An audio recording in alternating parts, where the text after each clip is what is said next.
ठीक है, मैं गिनती शुरू करता हूं, तुम लोग जा सकते हो। लिनफे ने उन लिजर्डमैन वॉरियर्स से कहा जिन्होंने सरेंडर कर दिया था।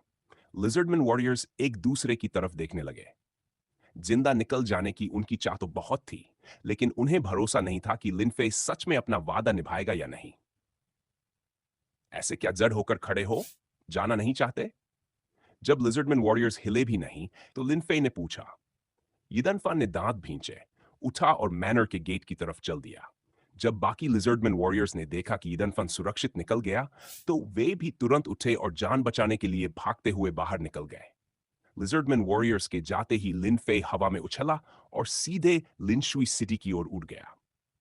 अब उसकी अगली मंजिल थी पर्दे के पीछे बैठे उन 3 मास्टरमाइंड से हिसाब बराबर करना। लिंची सिटी में मार्केट से थोड़ी दूरी पर एक 5 मंजिला रेस्टोरेंट था। चाकी चागवांग और चेफेंग साथ बैठे थे, चाय पी रहे थे और केक्स खा रहे थे। जब उन्हें सबॉर्डिनेट से खबर मिली कि फॉरेन वेपन मर्चेंट ट्रैप में फंस चुका है और सिटी के बाहर वाले मैनर में जा पहुंचा है, तो तीनों का मूड काफी अच्छा था। आखिरकार उस मर्चेंट के पास सायोनिक वेपन्स की बड़ी क्वांटिटी थी और अब सब कुछ उनकी जेब में आने वाला था। शाची ने चाय का एक घूंट लिया, कप नीचे रखा और शागवांग व शाफेंग से बोला, टाइम के हिसाब से देखें तो शातंग अब तक मर्चेंट को सेटल कर चुका होगा। क्यों न अब मैनर चले। यीची और यीफेंग ने सिर हिलाया और तीनों उठकर रेस्टोरेंट से बाहर निकल गए। ठक ठक ठक। इसी पल प्राइवेट रूम का दरवाजा खटखटाया गया। अंदर आओ, ची ने कहा। चर। दरवाजा खुला और बाहर से एक फिगर अंदर आया। तुम? चिची, यी गुआंग और यी फेंग तीनों एक साथ चौंक पड़े। उनके चेहरों पर डिसबिलीफ साफ दिख रही थी। ओह, तो सारे यही मौजूद हैं। लगता है लजर्ड टंगस्टन ने मुझसे झूठ नहीं बोला। आने वाले ने कैजुअली कहा। काले हेडगियर और काले कपड़ों में खड़े उस इंसान को देखकर ची, यगवांग और याफेंग के चेहरे बदसूरत हो गए। लिनफे ने दाहिना हाथ उठाया। पीछे का दरवाजा अपने आप बंद हो गया। कुछ मीटर की दूरी पर चीची, यी गुआंग और यी फेंग की भौहें तन गई। तीनों ने तुरंत अपने शरीर की साइकिक एनर्जी एक्टिवेट कर दी। तीनों की ताकत थर्ड स्टेज के मिडिल फेस तक थी, काफी डिसेंट। लिनफे ने उनकी एनर्जी फ्लक्चुएशंस महसूस की और मन ही मन मुस्कुराया। आखिर लिनशुई सिटी के वेपन बिजनेस के बिग 3 यूं ही नहीं बने थे। फ्रेंड, हम तुम्हें नहीं जानते। बेहतर है तुरंत यहां से चले जाओ, जैकी ने बेवकूफ बनने की कोशिश करते हुए कहा। नहीं जानते? लिन मुस्कुराया। तो फिर किसी को अरेंज करके मेरे लिए ट्रैप लगवाना भी जान पहचान के बिना ही होता है? बकवास मत करो। हमने कब तुम्हारे खिलाफ कुछ डिजाइन किया? यीगुआंग ने तुरंत इनकार किया। हाँ, हमें बदनाम मत करो। हम लिनशुई सिटी के वेपन मर्चेंट्स हैं, तुम्हें हमारे साथ बदतमीजी नहीं करनी चाहिए। शाफेंग ने भी बात जोड़ दी। लिनफे पहले से जानता था कि ये लोग अपने किए से मुकरेंगे, इसलिए उनकी सफाई सुनकर उसके दिल में जरा भी हलचल नहीं हुई। उसने सीधे कहा, तुम्हें पता है तुमने क्या किया है। मुझे तुमसे बहस नहीं करनी। अब तुम्हारे सामने दो रास्ते हैं।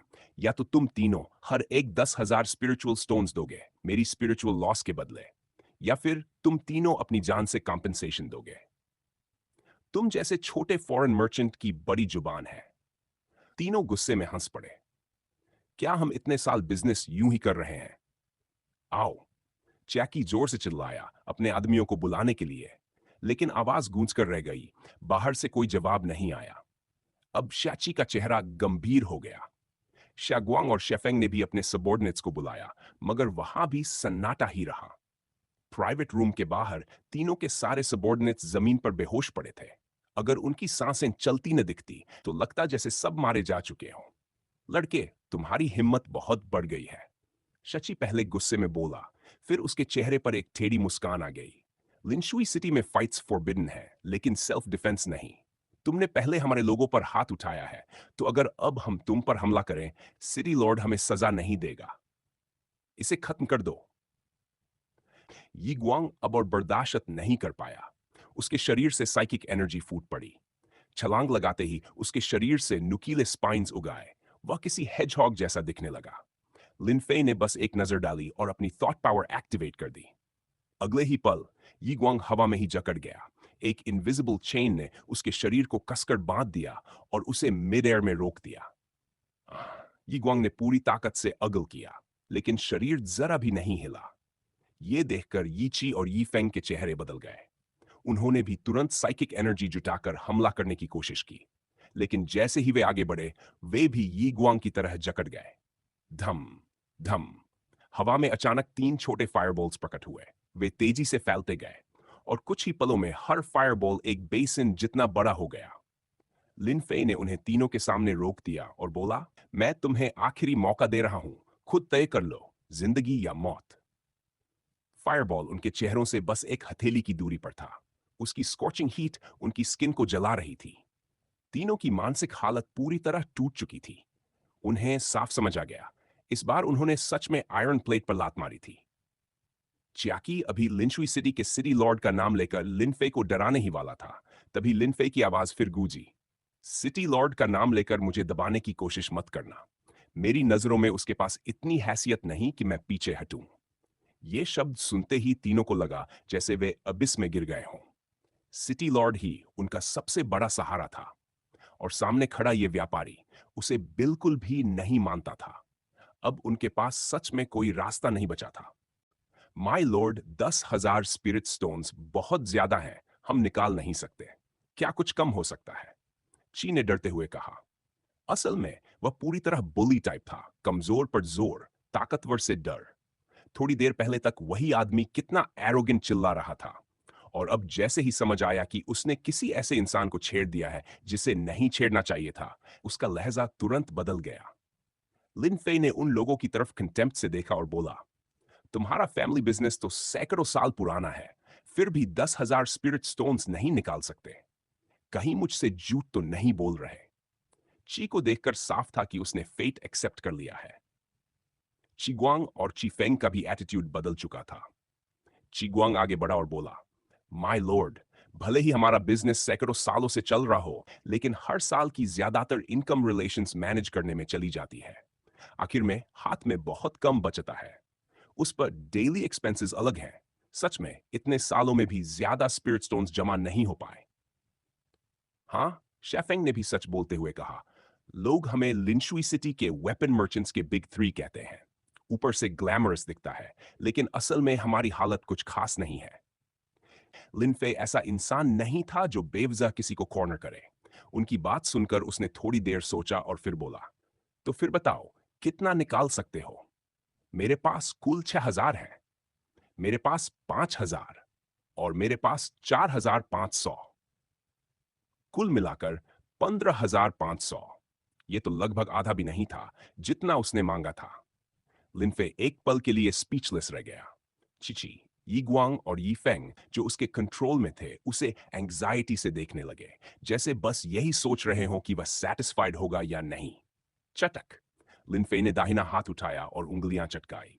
तीनों के सामने तैरते फायरबॉल्स तुरंत बुझ गए। प्राइवेट रूम का दरवाजा खुला और कई लाइजर्डमैन वॉरियर्स फ्लोटिंग हालत में अंदर आ गए। अपने सबॉर्डिनेट्स को जगाओ, उन्हें घर भेजो और स्पिरिट स्टोन्स मंगवाओ, ने चीची और बाकी दोनों को उठाते हुए कहा। समझ गया, समझ गया। तेज गर्मी में बाहर हीट वेव्स चल रही थी। ऐसे मौसम में सिर्फ लड़कियां ही नहीं, बहुत से लड़के भी अम्ब्रेलाज लिए घूम रहे थे। बाहर की एक्सट्रीम हीट के मुकाबले नीचे लिनफे की फ्लावर शॉप के अंदर काफी ठंडक थी। दुकान में बहुत सी स्पिरिचुअल प्लांट्स थी, इसलिए एयर कंडीशनर बहुत कम टेम्परेचर पर न होने के बावजूद भी माहौल कूल रहता था। लंच के बाद बाइशी ने लंच बॉक्स बंद किया और कैश काउंटर साफ करने लगी। इसी दौरान ब्लॉन्ड बालों वाला एक यंग मैन दुकान में दाखिल हुआ। वेलकम। शी ने कस्टमर का स्वागत किया। ब्लॉन्ड यंग मैन की नजर जैसे ही बेशी पर पड़ी, उसकी आंखें चमक उठीं। आम हालात में इतनी सुंदर लड़की दिखे तो वह जरूर बातचीत शुरू करता, लेकिन इस बार आने से पहले उसके बॉस ने उसे साफ साफ समझाया था, इस फ्लावर शॉप का ओनर एक इन्वेस्टिगेटर है, इसलिए उसे अपनी लिमिट्स में रहना होगा। हेलो, मेरा नाम लू जिपेंग है। मिस बाय, क्या बाय डेजे आपके फादर हैं? उसने पूछा। बायशी एक पल को चौंकी, फिर सिर हिलाया। हाँ, वही मेरे पिता है। ऐसा है कि आपके फादर ने हमसे कुछ पैसे उधार लिए थे। रिपेमेंट डेट निकल चुकी है और वह चुका नहीं पाए, इसलिए उन्होंने मुझे आपके पास भेजा। उन्होंने फिर से पैसे उधार लिए? बायशी शॉक में आ गई। कितने? ज्यादा नहीं, सिर्फ 1 लाख युआन। ये लोन पिछले साल लिया गया था। कुछ दिन पहले डेडलाइन खत्म हुई। जब हमने उन्हें रिमाइंड किया तो उनके पास पूरे शरीर में सिर्फ 1,000 युआन निकले। इससे हमारे बॉस बहुत नाराज हो गए। आपको पता होना चाहिए, हमारा बॉस कोई ब्लैक हार्टेड यूजरी वाला नहीं है। इंटरेस्ट बिल्कुल नॉर्मल है, साल का सिर्फ 10%। इतनी कम इंटरेस्ट पर भी डेट इवेड करने की कोशिश करना, यह बिल्कुल अनरीजनेबल है। ल्यूजिपेंग ने नाराजगी से कहा, 1 लाख युआन, मतलब बाइडेज ने यह लोन बाईशी और उसकी मां से छुपा कर लिया था। बाईशी का चेहरा पीला पड़ गया, दिल में गहरी उदासी भर गई। जिंदगी धीरे धीरे ठीक हो रही थी और अब एक और क्रेडिटर दरवाजे पर आ खड़ा हुआ और सीधे 1 लाख युआन मांग रहा था। बाइडेज ने कहा था कि उसकी बेटी के पास पैसे हैं, वहीं से मांग लेना। बाईशी की हालत देखकर लिू जिपेंग ने मन ही मन सोचा, लगता है यहां से कुछ नहीं मिलने वाला। फिर उसने पूछा, मिस बाय, इस पैसे का क्या करेंगे? बाईशी ने गहरी सांस ली, खुद को संभाला और कहा, मैं और मेरी मां पहले ही उसे बहुत पैसे चुका चुके हैं। उसे गैम्बलिंग के लिए पैसे उधार लेने का शौक है तो वही चुकाए। मैं अब उसे एक पेनी भी नहीं दूंगी। जैसा उसने सोचा था, ने समझ लिया। उसने सिर हिलाया, एक बिजनेस कार्ड काउंटर पर छोड़ा और फ्लावर शॉप से निकल गया। उसके जाने के बाद बाईस थकान भरे भाव से कुर्सी पर बैठ गई। कुछ सेकंड्स बाद उसने कैश काउंटर पर रखा बिजनेस कार्ड उठाया। उसे खाली नजरों से देखते हुए उसकी साफ आंखों में धीरे धीरे नमी भर आई। धम धम। 5वीं मंजिल के प्राइवेट रूम में कई बड़े वुडन बॉक्सेस लाए गए। लिनफे कुर्सी पर बैठा चाय पी रहा था और लिजर्डमैन वॉरियर्स को आते जाते देख रहा था। यी ची, यी गुआंग और यी फेंग तीनों चुपचाप उसके पीछे खड़े थे। वुडन बॉक्सेस में भरे स्पिरिट स्टोन्स को देखकर उनका दिल अंदर ही अंदर ब्लीडिंग कर रहा था। जब सारे बॉक्सेस रूम में आ गए तो ट्रांसपोर्टेशन करने वाले लाइजर्डमैन वॉरियर्स बाहर चले गए। लिनफे उठा, बॉक्सेस के पास गया। क्लिक, थॉट पावर से सारे बॉक्सेस खोल दिए। क्रिस्टल क्लियर स्पिरिट स्टोन्स उसकी आंखों के सामने चमक उठे। वाह! लिनफे ने एक बॉक्स में हाथ डाला, स्पिरिट स्टोन्स की एक बड़ी मुट्ठी उठाई और साइकिक एनर्जी से उनकी क्वालिटी चेक की। सेटिस्फाइड होकर उसने डायमेंशन स्पेस खोला और सारे स्पिरिट स्टोन्स उसमें डाल दिए। यी ची, यी गुआंग और यी फेंग ये सब देखकर अवचेतन में मुंह खोल बैठे। उनकी बस यही उम्मीद थी, काश लिनफे कुछ तो छोड़ देता। लिनफे ने पीछे मुड़कर उन्हें देखा, मुस्कुराया और बोला, ठीक है, ये मामला यहीं खत्म। भविष्य में अगर चाहो तो फिर मुझे ट्रबल कर सकते हो, बशर्ते फ्यूचर में मुझे ट्रबल करने के लिए वेलकम हो। लिनफे के ये शब्द सुनते ही ची, यीगुआंग और यीफेंग तीनों के दिमाग कुछ पल के लिए ब्लैंक हो गए। जब तक लिनफे प्राइवेट रूम से निकल नहीं गया, वे होश में ही नहीं आए। फिर तीनों ने एक दूसरे की तरफ देखा। आंखों में कड़वाहट और गहरा पछतावा साफ झलक रहा था। चाची, वो आदमी जब अंदर आया था तो यूवू का नाम ले रहा था। अब तुम्हें पता है क्या करना है। यीगुआंग ने बदसूरत एक्सप्रेशन के साथ कहा, उस यातंगस्टन ने सच में हमें धोखा दिया। उसी की वजह से हमारे फैमिली के सैकड़ों सालों की स्पिरिट स्टोन्स एक झटके में चली गई। अगर मैं उसकी हड्डियां तक चूर न करूं तो मेरा गुस्सा शांत नहीं होगा। यी फेंग ने दांत पीसते हुए कहा। फिक्र मत करो। ची की आवाज में ठंडी किलिंग इंटेंट थी। मैं उसे कभी नहीं छोड़ूंगा। इतने सालों तक मैंने उसे कल्टीवेशन रिसोर्सेज दिए, यहां तक कि उसे 3rd स्टेज के मिडिल लेवल तक पहुंचाया। और वही कृतघ्न भेड़िया मुझे ही काटने लगा। व्हाइट आइड वुल्फ। लिनशुई सिटी के बाहर यीकी मैनर में जमीन पर पड़ा यीवू, जो काफी देर से बेहोश था, आखिरकार होश में आया। मैं मारा नहीं गया? ये ख्याल उसके दिमाग में सबसे पहले आया।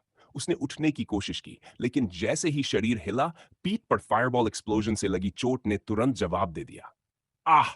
दिल चीर देने वाला दर्द उसे फिर से जमीन पर गिरा गया।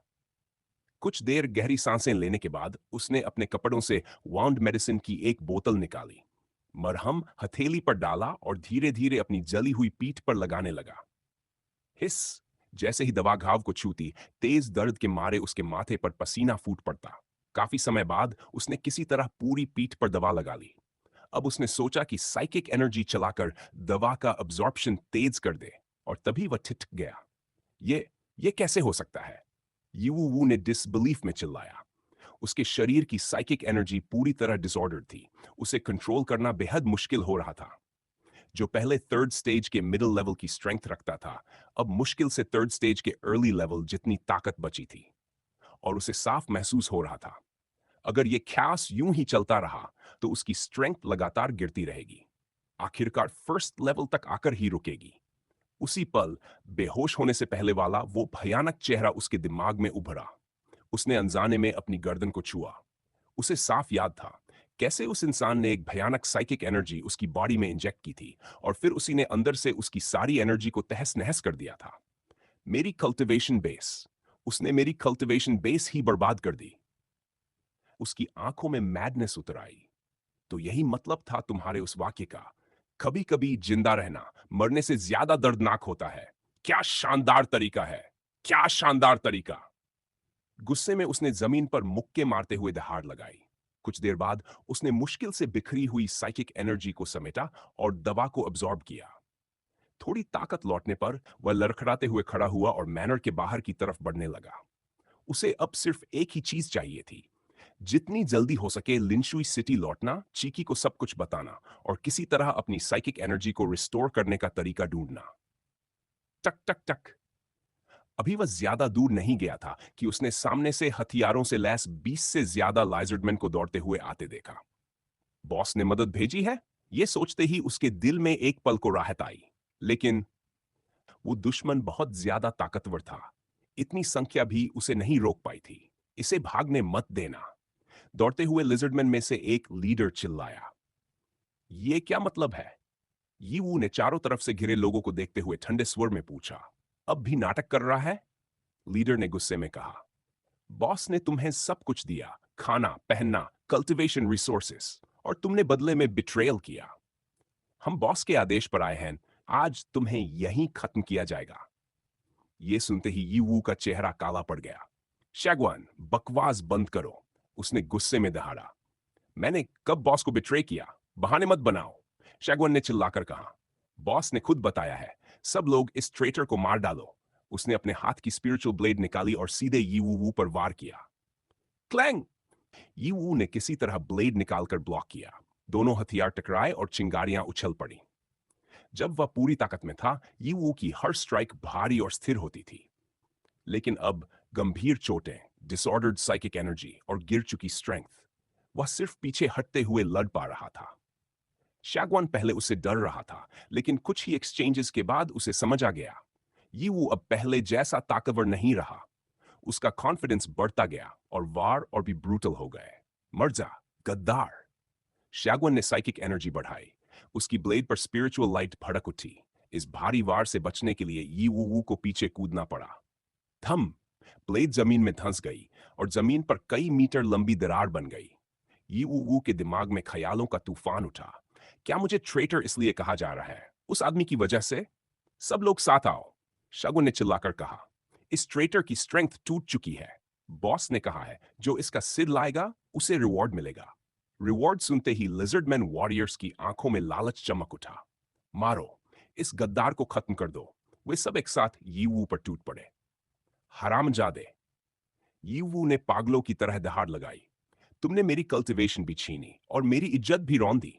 बॉडी हो या स्पिरिट, तुम सब मिलकर मुझे पूरी तरह मिटाना चाहते हो। उसने पूरी ताकत से रेजिस्टेंस किया, किसी तरह रास्ता तोड़ने की कोशिश करते हुए।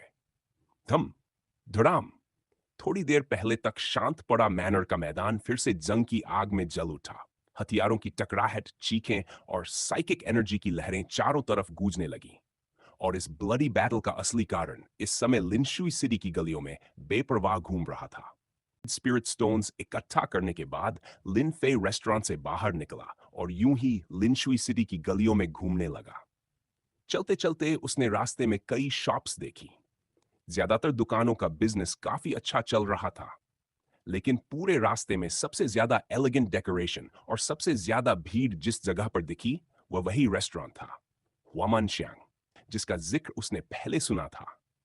इस पल लिनफे को हल्की सी क्यूरियोसिटी हुई। वह हुआमनशियांग के बाहर लगी रेलिंग के सामने रुक गया और अंदर बाहर आते जाते लोगों को देखने लगा। कुछ लोग उत्साह से अंदर घुस रहे थे, तो कुछ लोग थके हुए चेहरों के साथ बाहर निकल रहे थे। दोनों तरह के चेहरों का कॉन्ट्रास्ट काफी शार्प था। दरवाजे पर खड़े गेस्ट्स को वेलकम करने वाले स्टाफ ने देखा कि काले हेडजियर और काले कपड़ों में एक शख्स उनके गुलान को घूरकर देख रहा है। एक्सपीरियंस्ड होने की वजह से वह तुरंत समझ गया, यह आदमी पहले कभी ऐसी जगह नहीं आया है। वह मुस्कुराते हुए लिनफे के पास पहुंचा और बोला, गेस्ट ऑफिसर। गेस्ट ऑफिसर अंदर आकर थोड़ा प्ले करना चाहेंगे? Come on. हूं? लिनफे स्टाफ की बात सुनकर थोड़ा चौंक गया। अंदर आकर प्ले कीजिए, मजा आएगा। स्टाफ ने एम्बिग्युअस सी स्माइल के साथ दोहराया। मुझे अंदर जाकर प्ले करने को कह रहा है? ये तो इंटरनेशनल जोक हो गया। लिनफे ने तुरंत सिर हिलाया, पलटा और तेजी से वहां से निकल गया, मानो भाग रहा हो। कितना अजीब आदमी है। स्टाफ ने लिनफे की पीठ देखते हुए बुदबुदाया। फिर उसने कंधे उचकाए। ऐसे हुड और कैप पहनकर चेहरा ढकने वाले लोग अक्सर थोड़े वियर्ड ही होते हैं। उसने ऐसे गेस्ट्स कम नहीं देखे थे। काफी दूर आकर लिनफे रुका, पीछे मुड़कर देखा। स्टाफ अब दूसरे गेस्ट्स को रिसीव करने में बिजी था। लिनफे ने लंबी सांस ली। स्पीशीज ही अलग है, साथ में प्ले कैसे करें? उसने मन ही मन सोचा। अगर ये टीवी ड्रामास जैसा एंशिएंट ह्यूमन वर्ल्ड होता, तब शायद अंदर झांक भी लेता। Cooking cakes, fresh cooking cakes. एक स्ट्रीट वेंडर की आवाज ने लिनफे को उसकी सोच से बाहर खींच लिया। Cooking cakes? ये आवाज सुनते ही लिनफे को किसी दलंग की याद आ गई। उसने उधर देखा। एक मजबूत सा, लगभग 2 मीटर लंबा लिजर्डमैन, कंधों पर कपड़े से ढकी 2 टोकरी लटकाए, चलते चलते आवाज लगाता आ रहा था। क्यूरियासिटी में लिनफे ने आगे बढ़कर उसे रोक लिया। गार्डियन, कुकिंग केक्स लेंगे? लाइजर्डमैन वेंडर ने मुस्कुराते हुए कहा। लिनशुई सिटी में मेरी कुकिंग केक्स बहुत फेमस है। एक खाओगे तो दूसरा अपने आप लेने का मन करेगा। प्राइस क्या है? लिनफे ने मुस्कुराकर पूछा। एक केक 2 कॉपर कॉइन्स का और 2 केक 3 कॉपर कॉइन्स में। Typical street marketing. लिनफे हल्का सा मुस्कुराया। पहले टेस्ट कराता हो, अगर अच्छा लगा तो और लूंगा। ठीक है। रोड ब्लॉक ना हो, इसलिए वेंडर साइड में आया, टोकरी नीचे रखी, कपड़ा हटाया और एक कुकिंग केक पेपर में लपेटकर लिनफे को दिया। लिनफे ने डायमेंशन स्पेस से 2 कॉपर कॉइन्स निकाले और केक ले लिया। स्पिरिट वर्ल्ड का यह केक आकार में ब्लू स्टार के पैनकेक जैसा लग रहा था। उसने पहले सूंघा, खुशबू काफी अच्छी थी। फिर एक बाइट ली। क्रैक। केक पतला था लेकिन बेहद क्रिस्प, ना ज्यादा सख्त, ना ही ड्राई। ब्लू स्टार पर उसने कई तरह के बिस्किट्स खाए थे, ज्यादातर मीट या सूखी सब्जियों से भरे हुए। लेकिन इस कुकिंग केक की फिलिंग अलग थी, एक खास तरह का स्वीट जैम। एक बाइट निगलते ही लिनफे ने दूसरा बाइट ले लिया। पतलापन, क्रिस्प टेक्सचर और जैम की स्वीटनेस, सब कुछ मिलकर वाकई लाजवाब था। बॉस, आपकी कुकिंग केक सच में कमाल है, ने थम्स अप देते हुए कहा। है, ये तो हमारे घर की पीढ़ियों से चली आ रही क्राफ्ट है। वेंडर ने गर्व से कहा। मैं खुद भी ये केक्स बेचते बेचते करीब 70-80 साल हो गए। लिनफे ने हल्का सा ओह कहा, फिर एक टोकरी की तरफ इशारा किया। इस टोकरी में कितनी है? सारी चाहिए। हूं? वेंडर पल भर को चौंका, फिर चेहरे पर खुशी आ गई। आपने जो अभी खरीदी उसे हटाकर एक 100 केक्स हैं। इतना शानदार ऑर्डर है तो आपको सिर्फ 100 केक्स का ही प्राइस लूंगा। धन्यवाद। मुस्कुराया। 2 केक्स 3 कॉपर कॉइन्स के हिसाब से 100 केक्स हुए 150 कॉपर कॉइन्स। उसने डायमेंशन स्पेस से 2 सिल्वर कॉइन्स निकाले और दे दिए। वेंडर ने 50 कॉपर कॉइन्स वापस किए। लिनफे ने कॉइन्स और पूरी टोकरी कुकिंग केक्स डायमेंशन स्पेस में रख ली। वेंडर ने देखा, पल भर में कॉइन्स और केक्स हवा में गायब हो गए। भले ही उसकी स्ट्रेंथ सिर्फ फर्स्ट स्टेज के अर्ली लेवल की थी, लेकिन वह समझ गया। उसके सामने खड़ा गेस्ट ऑफिसर बिल्कुल भी साधारण नहीं है। कुकिंग केक्स खाते खाते लिनफे आगे बढ़ गया। सूरज पश्चिम की ओर झुकने लगा। शाम ढलने से पहले ईस्ट मार्केट के बूथ नंबर 233 के सामने सामने सायोनिक वेपन्स की लाइन काफी छोटी हो चुकी थी। अब सिर्फ 20-22 लोग बचे थे। लिनफे दाएं हाथ में पर्पल कोकोनट एग पकड़े, स्ट्रॉ से उसका जूस पीता हुआ अपने स्टॉल की तरफ लौटा। ग्लर्प, काश इसका जूस थोड़ा कम सावर होता। स्टॉल के पास पहुंचते ही उसने कोकोनट एग सड़क किनारे के ट्रैश कैन में फेंक दिया। बॉस लिन, आप वापस आ गए। सबॉर्डिनेट्स की याद दिलाने पर अकाउंट्स देखने वाला टैक्स ऑफिसर उठकर मुस्कुराया। हाँ, लिनफे ने हंसते हुए कहा। दोपहर में लिनशुई सिटी घूमी। सच में अच्छी जगह है। रास्ते में जो ट्राइब्स पड़े उनसे कहीं बेहतर। थैंक यू, टैक्स ऑफिसर ने मॉडेस्ट स्माइल के साथ कहा। फिर बोला, बॉस लिनफे, आज रात वेपन्स खरीदने वाले लगभग सारे गेस्ट यही थे। उनके जाने के बाद हमारे लॉर्ड आपको लॉर्ड्स मैंशन में मीटिंग के लिए इनवाइट कर रहे हैं। सिटी लॉर्ड मुझे सिटी लॉर्ड्स मैंशन बुलाना चाहता है। क्या तुम्हें पता है वो मुझे क्यों ढूंढ रहा है? लिनफे ने थोड़ी कंफ्यूजन के साथ टैक्स ऑफिसर से पूछा। ये मुझे नहीं पता। एग्जैक्ट रीजन तो सिटी लॉर्ड्स मैंशन पहुंचने के बाद ही मालूम होगा। टैक्स ऑफिसर ने जवाब दिया। लिंचुई सिटी का लेजर्ड मैन सिटी लॉर्ड ये नहीं जानता होगा कि मैंने इन 2 बार मार्केट में स्टॉल लगाकर काफी स्पिरिट स्टोन्स कमा लिए हैं। अब उसने पैसा देख लिया है, तो शायद मुझसे बेनिफिट्स मांगने वाला है, या उससे भी बुरा, कहीं ऐसा ना हो कि वो मेरे कमाए हुए सारे स्पिरिट स्टोन्स ही छीनने का सोच रहा हो। हूं अगर उसने सच में ऐसा किया तो और भी बढ़िया, मुझे उल्टा उसी को लूट करने का मौका मिल जाएगा। दोपहर में जो 3 लाइजर्डमैन वेपन बिजनेस में थे, वो ज्यादा अमीर नहीं थे। अगर वही लिंचुई सिटी के सिटी लॉर्ड बन जाएं, तो उनकी वेल्थ शायद उन तीनों से भी ज्यादा होगी। हाल ही में ट्रैप में फंसने का एक्सपीरियंस झेल चुके लिन फेई का दिमाग ऐसे ही वाइल्ड और रैंडम ख्यालों में घूम रहा था। कुछ देर बाद लिन फेई के बूथ पर सायोनिक वेपन्स खरीदने वालों की लाइन खत्म हो गई। आखिरी कस्टमर के हथियार खरीद कर जाने के बाद आज के लिए लिन फेई का स्टॉल बिजनेस खत्म हो गया। हालांकि इस बार पिछले टाइम से ज्यादा लोग आए थे, लेकिन बड़े ऑर्डर्स कम थे। इस वजह से ओवरऑल सेल्स पिछली बार जितनी अच्छी नहीं रही। लिन फेई ने कुल 2000 सायोनिक वेपन्स स्टॉल पर रखे थे, जिनमें से आखिर में 1800 बिके। टोटल इनकम हुआ 5400 स्पिरिचुअल स्टोन्स। 1% टैक्स काटने के बाद उसके हाथ में आखिरकार 5346 स्पिरिचुअल स्टोन्स आए।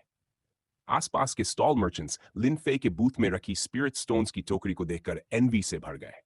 टैक्स देने के बाद लिन फेई ने डायमेंशनल स्पेस खोला और टोकरी में रखे स्पिरिट स्टोन्स और बचे हुए सायोनिक वेपन्स सब उसमें रख दिए। आज दोपहर तुम दोनों ने काफी मेहनत की, काम बहुत अच्छा किया, मैं बहुत सेटिस्फाइड हूं। सामान समेटते हुए लिन फेई ने अपने लिए काम करने वाले 2 लिजर्ड मैन से कहा।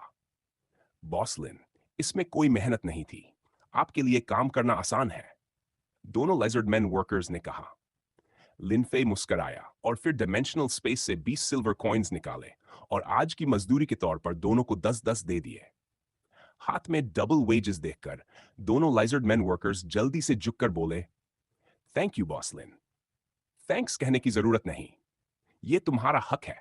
ठीक है, वेजेस ले ही चुके हो, तो अब वो दूसरा गिफ्ट भी दे देता हूं, जिसका मैंने पहले जिक्र किया था। लिन फेई मुस्कुराते हुए बोला। दोनों लेजर्ड मैन वर्कर्स को समझ नहीं आया। क्या डबल्ड वेजेस ही वो गिफ्ट नहीं था? फिर एक्स्ट्रा गिफ्ट क्या है? तभी light of life ability activate हुई और लिनफे के हाथों से वार्म व्हाइट लाइट फूट पड़ी। दोनों लेजर्ड मैन की हैरान निगाहों के बीच लिनफे ने हाथ आगे बढ़ाया और अपनी उंगलियों से उनके आर्म्स को हल्का सा टच किया। व्हाइट लाइट उसकी उंगलियों से निकलकर तेजी से दोनों लाइजर्ड मैन में फैल गई और पल भर में उन्हें पूरी तरह एनवेलप कर लिया। कई साल पहले लगी सिवियर इंजरीज की वजह से उनके शरीर में साइकिक एनर्जी पूरी तरह डिसऑर्डर्ड हो चुकी थी। इसी कारण वो ना आगे बढ़ पा रहे थे, न पीछे हट पा रहे थे, और आखिरकार उन्हें सिटी गार्ड टीम से हटना पड़ा था। पहले उन्हें कभी उम्मीद नहीं थी कि ये इंजरीज ठीक हो पाएंगी, लेकिन अब लिन फेई ने लाइट ऑफ लाइफ एबिलिटी से उनका इलाज कर दिया था।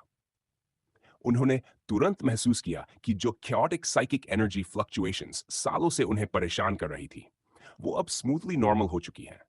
व्हाइट लाइट गायब हो गई।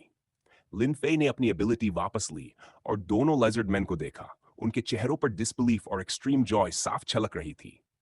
ये गिफ्ट तुम्हारे लिए है, पसंद आया? मैं दोनों लेजर्ड मैन वर्कर्स के मुंह खुले रह गए। इस पल में वो अपनी ग्रेटिट्यूड को शब्दों में बयां ही नहीं कर पा रहे थे।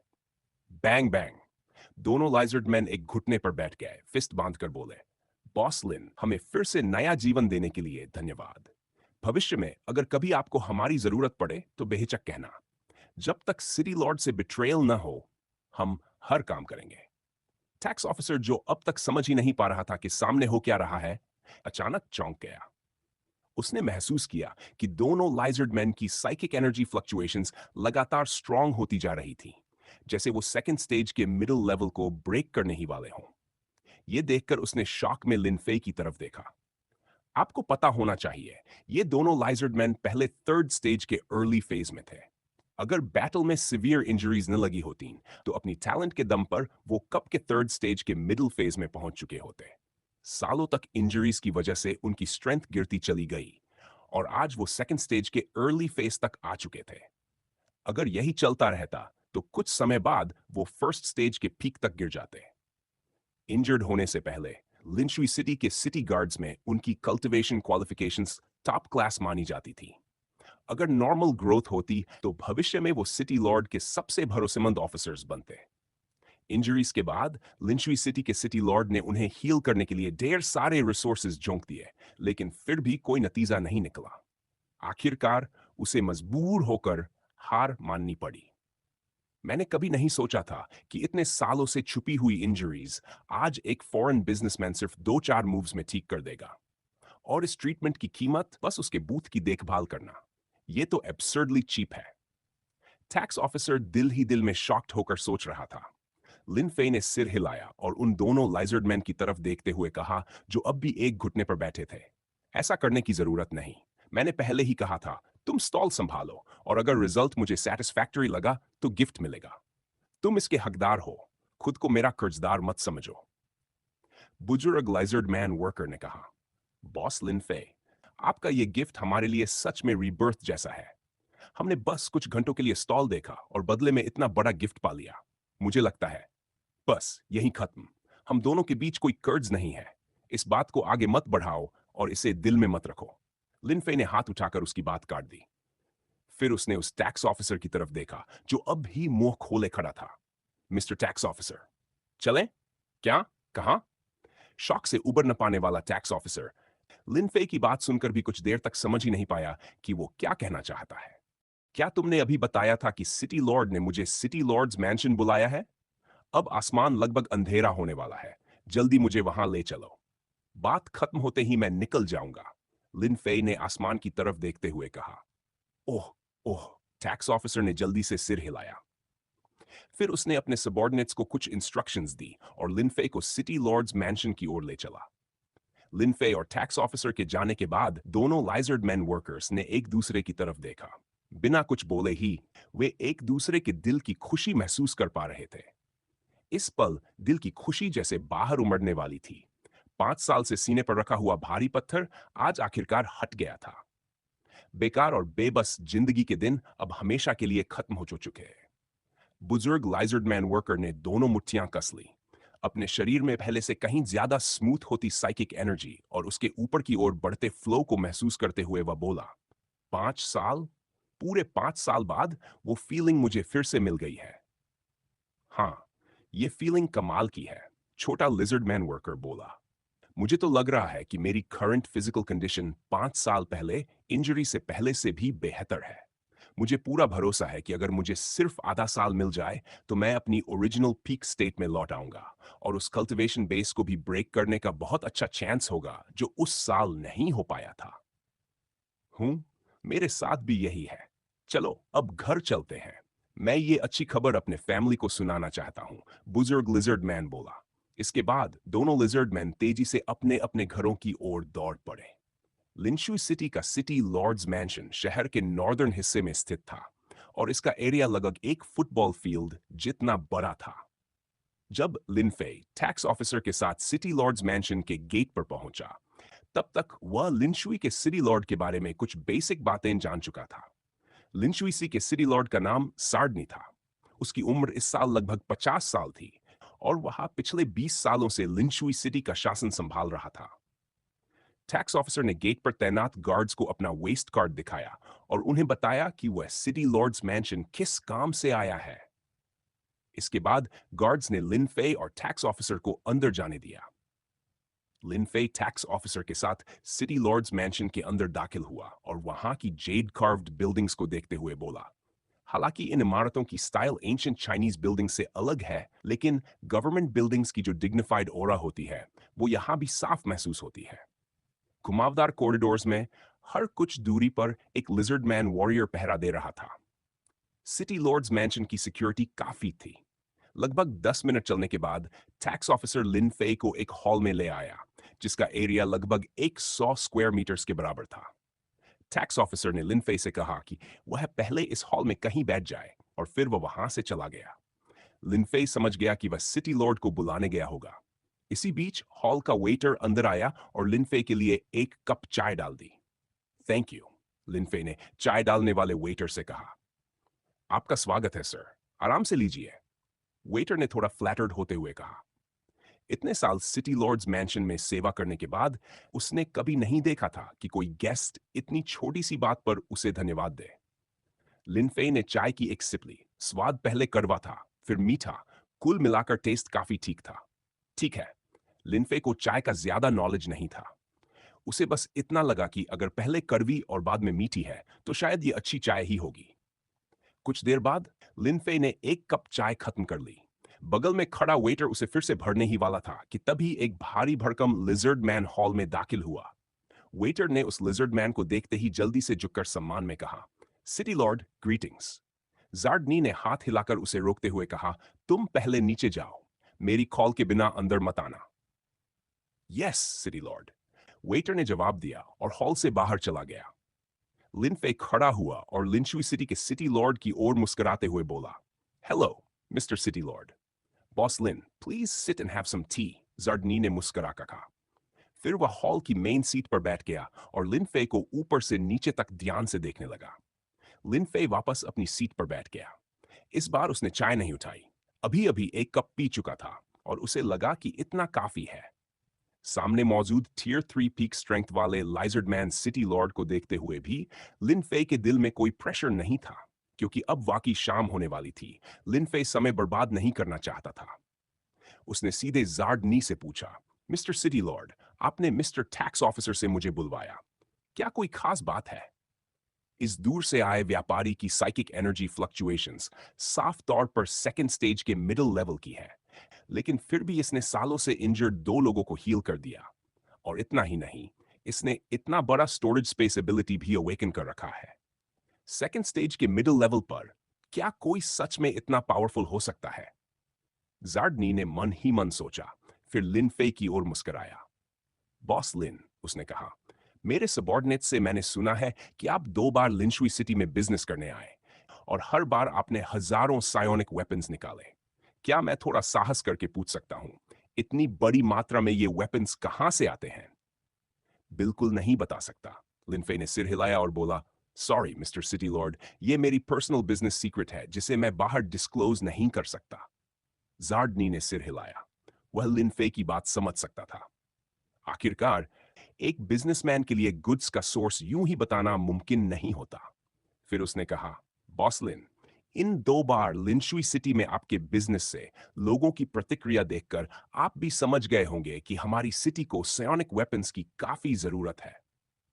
लिनफे ने सिर हिलाया। हाँ, यह साफ दिखता है कि लिंशुई सिटी के रेंस वेपन्स की कमी से जूझ रहे हैं, लेकिन मैंने सुना है कि सिटी में वेपन शॉप्स ज्यादा नहीं है, क्योंकि लिंशुई सिटी के कंट्रोल में आने वाला एरिया सायोनिक मटेरियल्स के मामले में रिच नहीं है, जो सायोनिक वेपन्स फोर्जिंग के लिए सूटेबल हो। इसी वजह से भले ही सिटी में वेपन शॉप्स हो, लेकिन उनका ज्यादातर स्टॉक दूसरी सिटीज से आता है। कॉस्ट भी ज्यादा होती है और क्वांटिटी भी लिमिटेड रहती है, जार्डनी ने समझाया। लिनफे ने उसकी बात ध्यान से सुनी और थोड़ी देर सोच में पड़ गया। फिर उसने जार्डनी से कहा, मिस्टर सिटी लॉर्ड, तो क्या आपने मुझे बुलवाया है ताकि आप मुझसे वेपन्स की एक बैच खरीद सकें?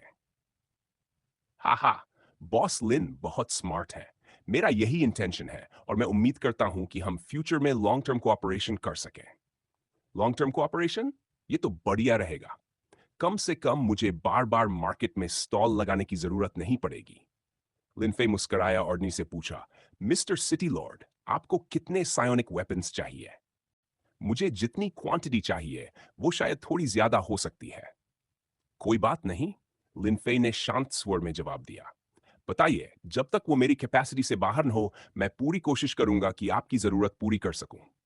मुझे लगभग 7,000 सायोनिक वेपन्स चाहिए, जर्डनी ने एक भारी भरकम नंबर बताया।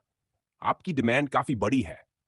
लिनफे पहले तो थोड़ा चौंका, फिर मुस्कुराते हुए बोला, अच्छी बात यह है कि मेरे पास अभी ठीक इतनी ही एक बैच मौजूद है जो आपकी जरूरत पूरी कर सकती है, और मैं इसे अभी डिलीवर भी कर सकता हूं। अभी 7,000 सायोनिक वेपन्स निकाल सकता है।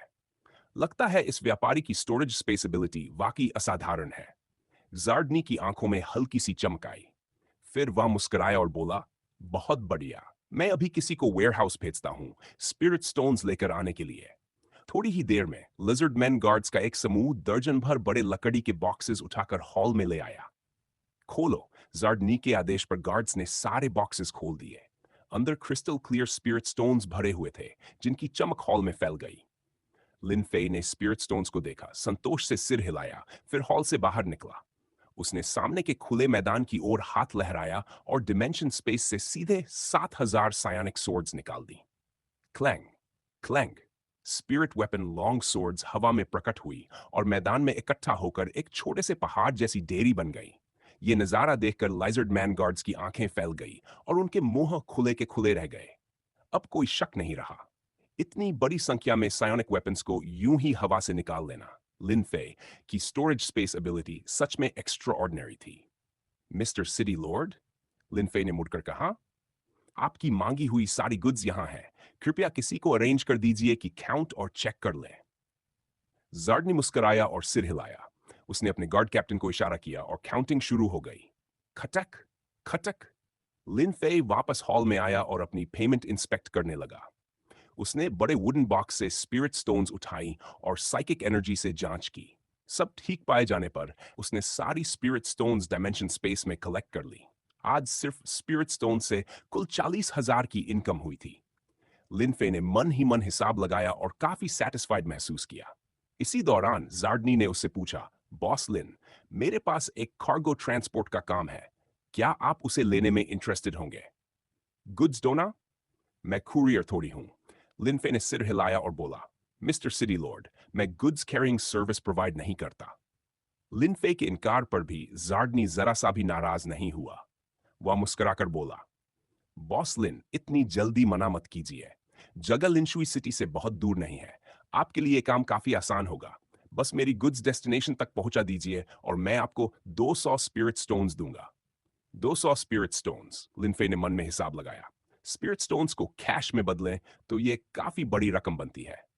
एक डिलीवरी पर इतना रिवॉर्ड। लिनफे कुछ पल सोच में पड़ गया। फिर उसने पूछा, मिस्टर सिटी लॉर्ड, आप किस तरह की गुड्स मुझे ले जाने के लिए कहना चाहते हैं? साधारण सप्लाईज हैं, मुख्य रूप से फूड, कुछ मेडिसिन्स और वही सायोनिक वेपन्स जो मैंने अभी आपसे खरीदे हैं। फूड, मेडिसिन्स, वेपन्स, ये सब सुनकर लिनफे के मन में एक साफ अंदाजा बनने लगा। उसने आगे पूछा, मिस्टर सिटी लॉर्ड, जब डेस्टिनेशन ज्यादा दूर नहीं है तो आप अपने ही लोगों से ये सामान क्यों नहीं भिजवाते? लिनफे के लगातार सवालों पर जार्डन ने थोड़ी देर सोचा और फिर सच्चाई बताने का फैसला किया। बॉस लिन, उसने कहा, लिंशुई सिटी के उत्तर में 2 बड़े ट्राइब्स हैं, मानशान ट्राइब और लिशन ट्राइब। पता नहीं आपने उनके बारे में सुना है या नहीं? लिनफे ने सिर हिलाया। मैं यहां पहली बार आया हूं, इनके बारे में कुछ नहीं जानता। जार्डनी ने आगे समझाया, ये दोनों ट्राइब्स 100 साल पहले एक ही ट्राइब का हिस्सा थे, लेकिन किसी वजह से अलग हो गए। उन्होंने पुराने टेरिटोरी को 2 हिस्सों में बांट लिया। कुछ जगहें इतनी उजाड़ थी कि शुरुआत में किसी ने उन पर ध्यान नहीं दिया। हाल ही में ऐसी ही एक बैरन लैंड में मानशन ट्राइब को सायोनिक एनर्जी का एक वेन मिला। जैसे ही ये बात लिशन ट्राइब को पता चली, दोनों साइड्स के बीच उस डिस्प्यूटेड एरिया को लेकर लड़ाई शुरू हो गई और अब हालात काफी बिगड़ चुके हैं।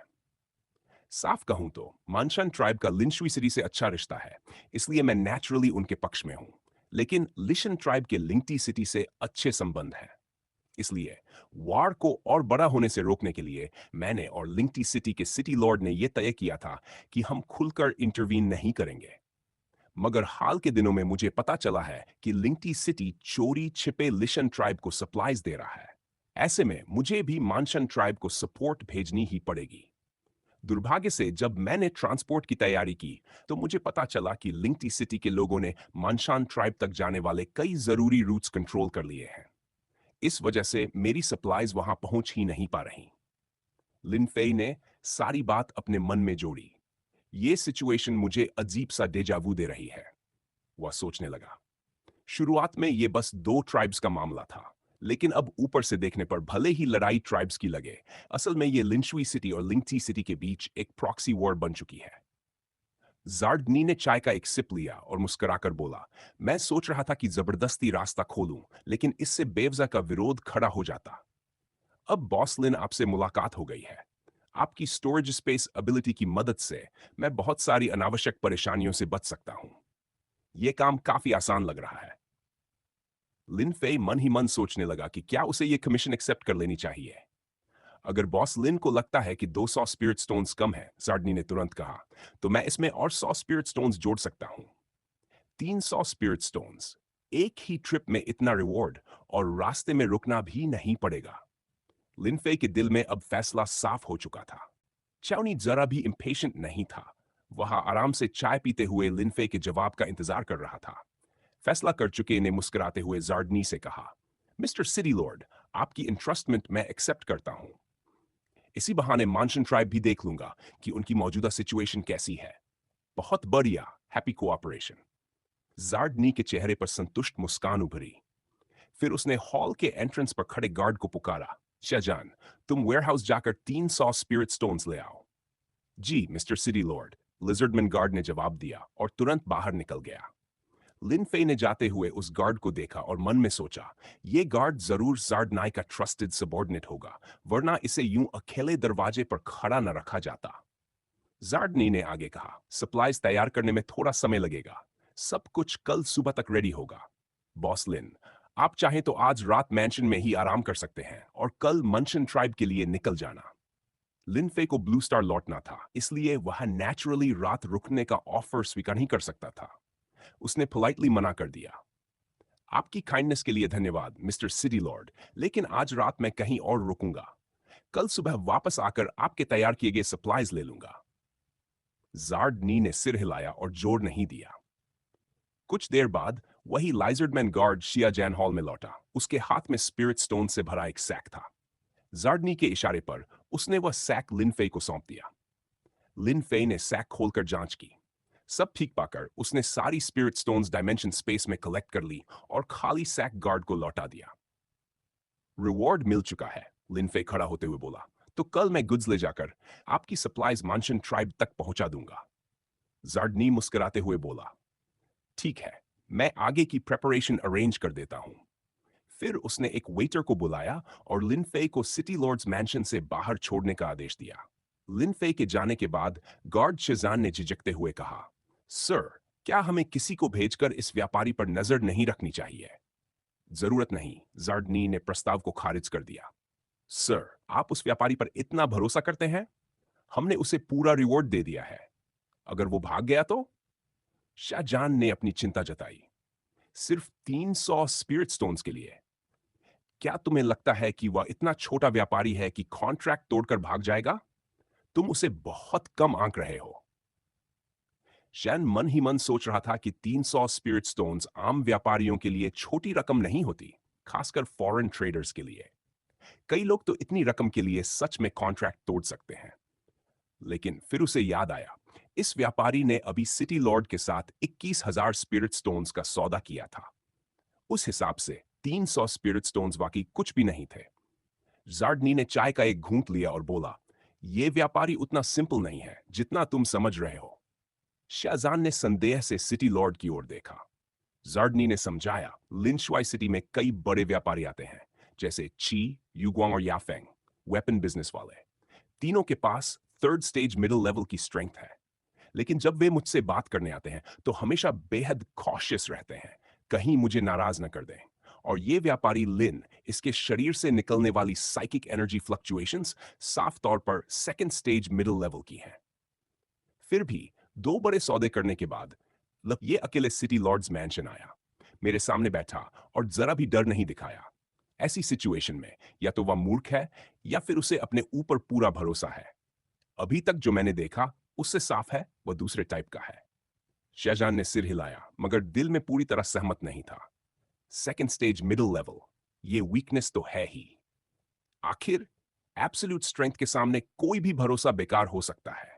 अगर सिटी लॉर्ड सच में नाराज हो जाए तो उसे यहीं मार दिया जाए, और उसके पीछे जो भी बैकिंग हो वह किसी मरे हुए आदमी के लिए लिंशुई सिटी से दुश्मनी नहीं लेगा। आसमान धीरे धीरे अंधेरा हो गया। लिनफे वेटर के साथ कई मोड़ और गलियां पार करता हुआ काफी देर बाद सिटी लॉर्ड्स मैंशन से बाहर निकला। उसने पीछे मुड़कर मैंशन की ओर देखा और बुदबुदाया, अंदर के रास्ते इतने कॉम्प्लिकेटेड हैं, अगर कोई रास्ता न दिखाए तो मैं सच में खो ही जाऊं। थोड़ी दूर चलने के बाद उसने पीछे साइकिक सेंस से चेक किया। जब कंफर्म हो गया कि कोई उसका पीछा नहीं कर रहा, तो वह एक हल्की रोशनी वाली गली में घुस गया। अगले ही पल सफेद रोशनी चमकी और लिनफे उस गली से गायब हो गया। पिंगन गार्डन कम्युनिटी में लिनफे के घर के लिविंग रूम में चिसे हुआ और छोटी स्पैरोज टीवी देख रही थी। अचानक उनके पास सफेद रोशनी प्रकट हुई और साइकिक एनर्जी फ्लक्चुएशंस चारों ओर फैल गईं। ये फेमिलियर फीलिंग आते ही चारों छोटे जीव समझ गए, लिनफे वापस आ गया है। चिसेवा ने लिनफे के यूजुअल आउटफिट को देखा। वह पूछना चाहती थी कि हर बार बाहर जाते समय वह ऐसे कपड़े क्यों पहनता है। अब उसे ब्लू स्टार की कुछ कॉमन सेंस समझ में आ चुकी थी। टीवी ड्रामाज में ऐसे कपड़े अक्सर बैड पीपल पहनते हैं और गुड पीपल हमेशा लीड रोल में होते हैं। लेकिन फिर उसने सोचा, अब जिंदगी ठीक चल रही है, हर सीक्रेट जानना जरूरी नहीं। लिनफे ने सिर से हेडजेयर उतारा और बेडरूम में जाकर कपड़े बदल लिए। कुछ देर बाद बीच पैंट्स और टी शर्ट पहने लिनफे बाहर आया और किचन में जाकर अपना डिनर तैयार करने लगा। उधर ईस्टर्न डिस्ट्रिक्ट सुपरवाइजरी अथॉरिटी में लुओ सॉन्ग अपने बॉस से मिला टास्क लेकर और डिनर के बाद अपने टीममेट्स खाइडोंग और जेंग चाओ के साथ अथॉरिटी की गाड़ी में बैठकर वेस्टर्न डिस्ट्रिक्ट की ओर निकल पड़ा। तीनों ही एबिलिटी एडमिनिस्ट्रेशन ब्यूरो के न्यूकमर्स थे। चाइडोंग और जेंग चाओ आज ही इन्वेस्टिगेटर्स बने थे, जबकि लुओ सोंग को 1-2 महीने का थोड़ा ज्यादा एक्सपीरियंस था। न्यूकमर्स होने की वजह से उन्हें रिलेटिवली सिंपल टास्क दिए गए थे। मौजूदा इंफॉर्मेशन के मुताबिक वेस्टर्न डिस्ट्रिक्ट में एक किड घूमता रहता था जिसने एबिलिटी अवेकन की थी और जिसकी स्ट्रेंथ शायद सेकंड स्टेज अर्ली लेवल की थी। वो अक्सर इलीगल क्रिमिनल्स को घायल कर देता था। हालांकि उन इलीगल गैंगस्टर्स को सबक सिखाया जाना चाहिए, लेकिन इस तरह प्राइवेटली एक्शन लेना जिसमें कई लोगों को हल्की फुल्की चोटें लगे, थोड़ा ज्यादा हो जाता है। एबिलिटी मैनेजमेंट ब्यूरो को इस मामले में दखल देना ही पड़ेगा। आखिर बिना रूल्स के कोई सिस्टम नहीं चलता। अगर सारे प्रैक्टिशनर्स ने इसी तरह अपने अपने तरीके से एक्शन लेना शुरू कर दिया तो पूरी सिटी में कैओस फैल जाएगा। पैसेंजर सीट पर बैठी जेंग चाओ ने हाथ में पकड़ी केस फाइल को देखते हुए मुस्कुराकर अपने साथियों से कहा, waste district public security bureau के सिक्योरिटी ऑफिसर का कहना है कि टारगेट एक बच्चा है जो शायद एलिमेंट्री स्कूल की सेकंड ग्रेड में ही है। ये तो काफी शॉकिंग है। हाँ, सच में अनबिलीवेबल है, ड्राइविंग करते हुए काइडोंग बोला। एलिमेंट्री स्कूल की सेकंड ग्रेड का बच्चा और इतने सारे गैंगस्टर्स को दबोच लिया, जिनमें कुछ प्रैक्टिशनर्स भी थे। ये कुछ ज्यादा ही एग्जैजरेटेड लग रहा है। लोसोंग, तुम इस केस के बारे में क्या सोचते हो? जेंग चाओ ने बैक सीट पर बैठे लोसोंग से पूछा।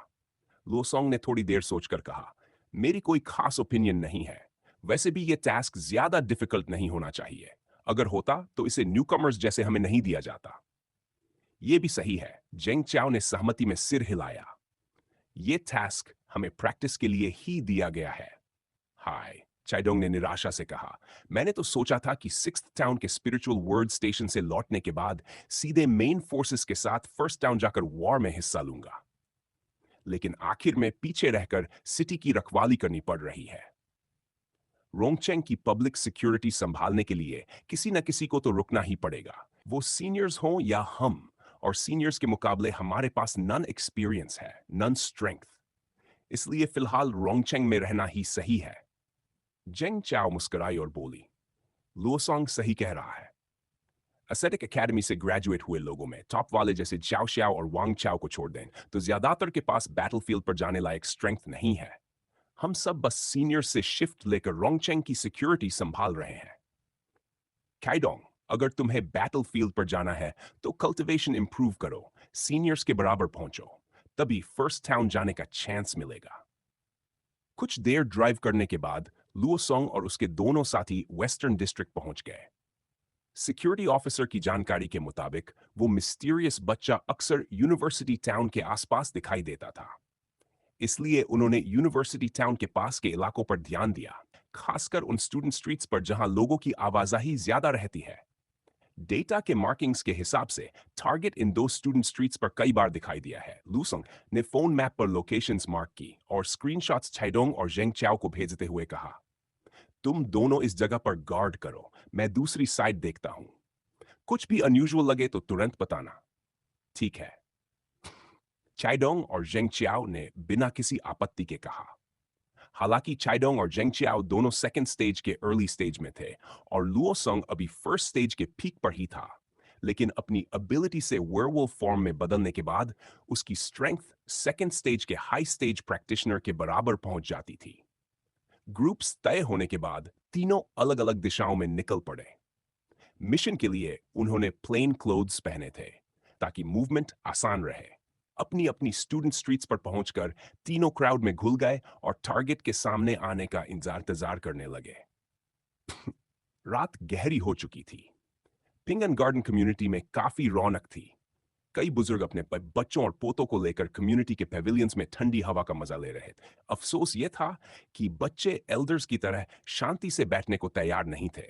वे आपस में हंसते खेलते दौड़ते भागते रहे, जिससे ठंडक का मजा लेने के बजाय सबको पसीना आ गया। लिन फेई के घर में डिनर के बाद वो लिविंग रूम में चिसे हुआ और लिटिल स्पैरो के साथ थोड़ी देर टीवी देखता रहा। फिर वो बाथरूम में नहाने चला गया। चिसे हुआ ने जैसे ही लिन फेई को बाथरूम में जाते देखा, टीवी बंद कर दी और तीनों स्पैरो भाइयों से कहा, चलो ट्विटर, चलो अमीरों से छीनो और गरीबों की मदद करो। तीनों स्पैरो भाइयों ने जोश में सिर हिलाया। कुछ ही देर में चिसेहुआ और स्पैरो ब्रदर्स बालकनी से उड़ते हुए निकल गए और वेस्टर्न यूनिवर्सिटी टाउन की तरफ बढ़ गए। रात के 9:10 दो स्टूडेंट स्ट्रीट्स पर वेटिंग में लगे लुओ सॉन्ग और उसके साथी मिनिएचर हेडफोन्स के जरिए आपस में बात कर रहे थे। तुम्हारी तरफ कुछ दिखा? दीवार से टेक लगाकर खड़े लुओ सॉन्ग ने पूछा। नहीं, सब नॉर्मल है, खाइडोंग ने जवाब दिया। सिर्फ इंतजार करते रहना मुश्किल है, बोली। कहीं हमारा तरीका बहुत डम तो नहीं? कोई और ऑप्शन नहीं है, लुओसोंग ने फोन पर रियल टाइम मॉनिटरिंग देखते हुए कहा। टारगेट की जानकारी बहुत कम है, अभी यही बेस्ट तरीका है।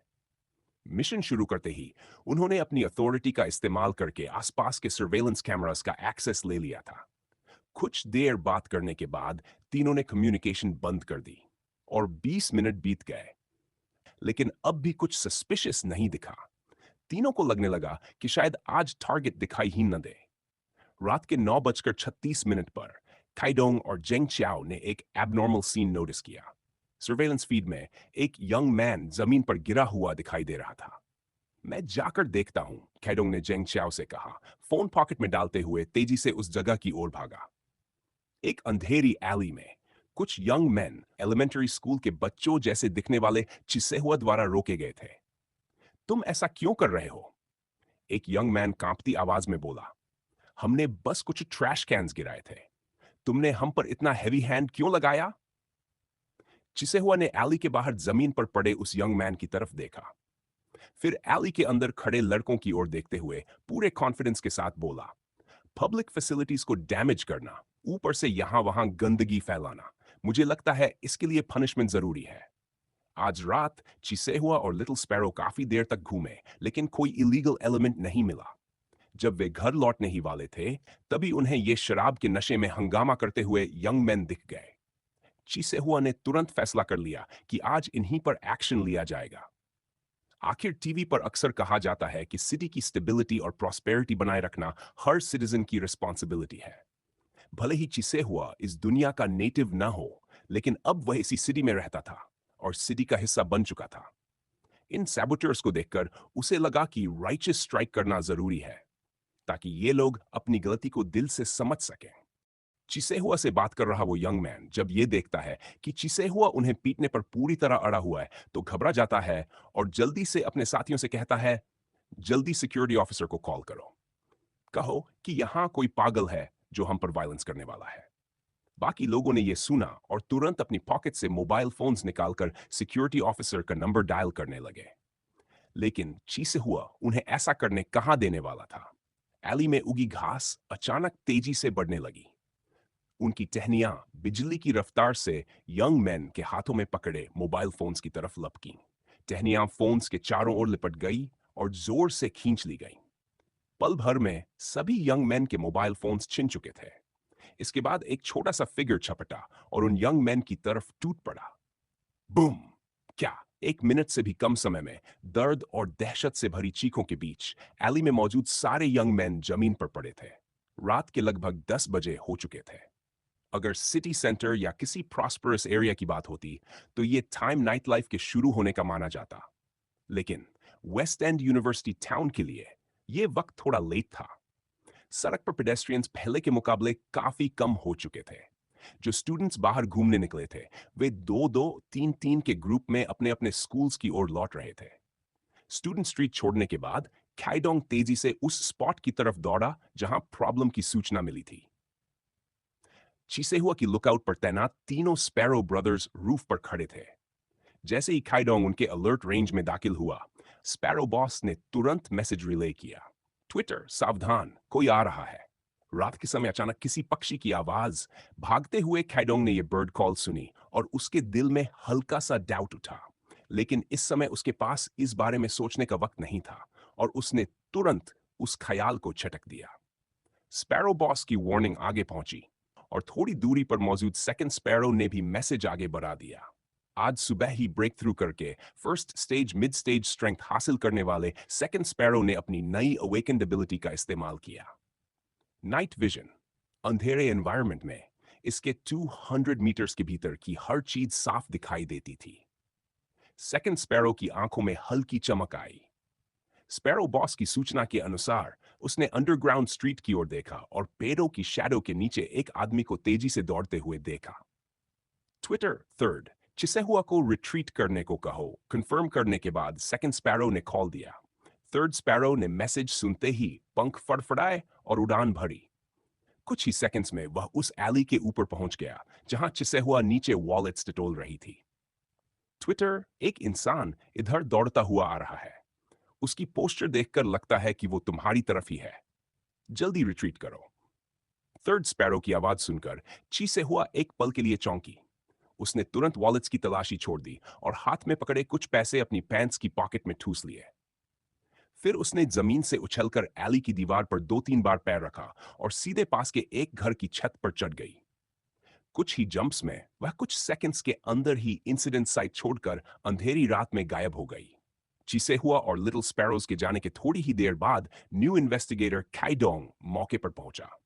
एली के बाहर और अंदर जमीन पर पड़े यंग मैन और अचानक उगी हुई घनी घास को देखकर उपलब्ध जानकारी के आधार पर उसने अंदाजा लगाया कि जिस टारगेट को वे ढूंढ रहे थे वह यहां आ चुका था, लेकिन वह एक कदम लेट हो गया था। कंफर्म करने के लिए चाइडोंग ने एली के बाहर पड़े एक आदमी के पास स्क्वाट किया और हल्के से उसे थपथपाया। जब वह आदमी आधी बेहोशी में जागा तो खाइडोंग ने कहा, मैं इन्वेस्टिगेटर हूं, कृपया कोऑपरेट करें और कुछ सवालों के जवाब दें। यहां क्या हुआ? आप जमीन पर क्यों गिरे और बेहोश कैसे हो गए? ये सुनते ही कि सामने वाला इन्वेस्टिगेटर है, यंग मैन का चेहरा बदल गया। उसने ईमानदारी से कोऑपरेट किया और बेहोश होने से पहले का सीन याद करने की कोशिश करने लगा। करीब आधे मिनट बाद वह एक्साइटेड होकर हाथों से इशारे करते हुए बोला, मैं और मेरे दोस्त पीकर लौट रहे थे। थोड़ा चक्कर आ रहा था। सब गाना गाते हुए रेंटल हाउस की तरफ जा रहे थे। तभी एक बच्चा, लगभग इतना सा, शायद फर्स्ट या सेकंड ग्रेड का, अचानक आसमान से गिरा। उसने हमसे कुछ कहा और फिर हम पर हमला कर दिया। मिस्टर इन्वेस्टिगेटर, आपको पता नहीं है, वो बच्चा बहुत फियर्स है।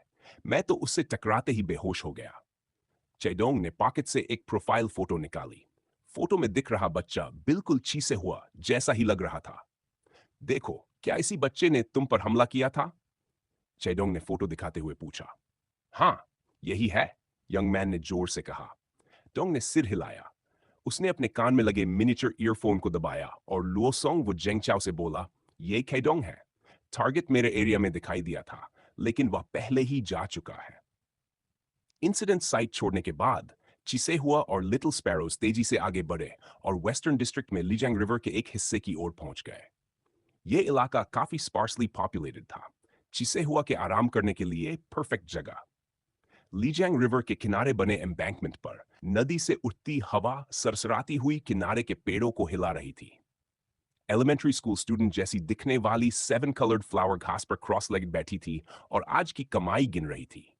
उसने पॉकेट से बिखरे हुए नोट्स निकाले। गिनती के बाद टोटल निकला 325 युआन। यही वो पैसा था जो सेहुआ ने पब्लिक प्रॉपर्टी तोड़ने वाले यंग मैन से रॉब द रिच करके हासिल किया था। ट्विटर? इतना बॉस ने पूछा। ट्विटर? हाँ, हाँ, बहुत ही कम है। आधा पैकेट बर्ड फूड भी नहीं आएगा। सेकंड और थर्ड स्पैरो ने भी हामी भरी। क्या करें? उन लोगों की वॉलेट्स में ज्यादा पैसे ही नहीं थे, चिसुआ ने सिर खुजलाते हुए कहा। ट्विटर, आज लक कुछ खास नहीं रही। हमें कोई बड़ा बैड गाय ही नहीं मिला, स्पैरो बॉस बोला। बैड लोग वैसे भी माइनॉरिटी में ही होते हैं, चिसुआ मुस्कुराकर बोली। हर बार बाहर निकलते ही अगर ढेर सारे बैड पीपल मिल जाए तो रोंगचेंग की पब्लिक सिक्योरिटी बहुत ही खराब हो जाएगी। ट्विटर, बात सही है, लिटिल स्पैरोज ने सिर हिलाया। तो आज यहीं स्टॉप करते हैं। चलो घर चलते हैं, कल फिर निकलेंगे।